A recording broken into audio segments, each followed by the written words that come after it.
সম্মানিত দর্শক শ্রোতা, একজন ভাই প্রশ্ন করেছেন যে আমরা হাদিসের নামে যে জালগুলো নিয়মিত করে থাকি তার দুই একটা উদাহরণ উনি জানতে চেয়েছেন।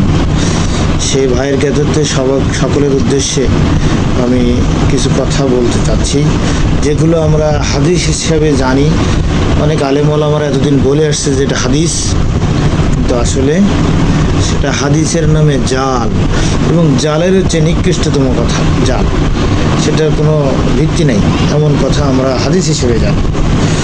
যেমন আমরা এতদিন থেকে জেনে আসছি খাওয়ার সময়, আজানের সময় বা কোরআন তেলাওয়াতের সময় সালাম দেওয়া বা সালামের জবাব দেওয়া নিষিদ্ধ। একটি হাদিস হিসেবে আমরা জেনে আসছি, একটি হাদিসের নামে পুরো জাল, এটা মিথ্যা কথা।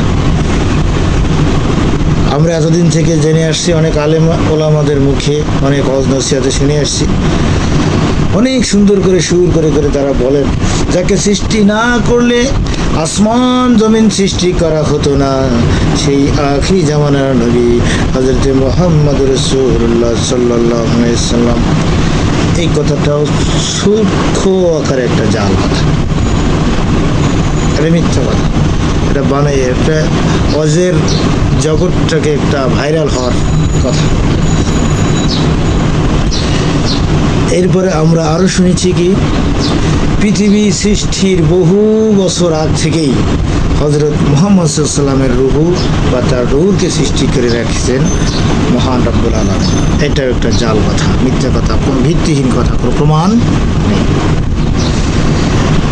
আমরা এছাড়া আরও জেনেছি হযরত আদম আলাইহিস সালাম এবং হাওয়া আলাইহিস সালাম যখন জান্নাতে ভুল করেছিলেন, আল্লাহ যখন তাদেরকে জান্নাত থেকে বিতাড়িত করলেন, বের করে দিলেন, তখন ওরা দুইজনকে দুই জায়গায় যখন দিলেন দুনিয়াতে, ওরা অনেক কান্নাকাটি করছেন, কিন্তু আল্লাহ কোনো দোয়া তার কবুল করছেন না।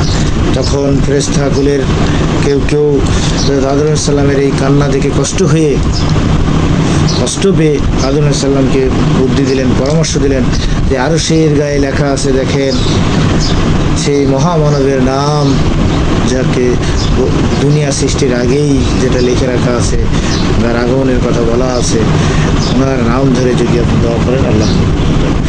যখনই ওনার নাম ধরে হযরত আদম আলাইহিস সালাম আল্লাহর কাছে হাত তুলে মোনাজাত করলেন, আল্লাহ রাব্বুল আলামিন তার দোয়া কবুল করে তাকে মাফ করে দিলেন। এই কথাটা আমরা বহু ওয়াজ থেকে শুনি, কিন্তু এইটা সুকৌশলে একটা বড় ধরনের মিথ্যা কথা। এই হাদিসের নামে আমরা এই যে কথাগুলো জানলাম, এগুলো আমরা এতদিন জানি এতবার মস্ত বড় সহিহ হাদিস, কিন্তু আসলে না, এটা আমরা ভুল জানতাম, আমাদেরকে ভুল শিক্ষা দেওয়া হয়েছে, মিথ্যা শিক্ষা দেওয়া হয়েছে, জাল শিক্ষা দেওয়া হয়েছে। আসুন আমরা সবাই এই ভুল এবং জাল থেকে বেরিয়ে সঠিক জানার চেষ্টা করি, সঠিক বোঝার চেষ্টা করি, এবং সঠিক জেনে বুঝে আমল করার তৌফিক আল্লাহ আমাদের দান করুন। ওয়া আখিরি দাওয়ানা আলহামদুলিল্লাহি রাব্বিল আলামিন। আসসালামু আলাইকুম ওয়া রাহমাতুল্লাহ।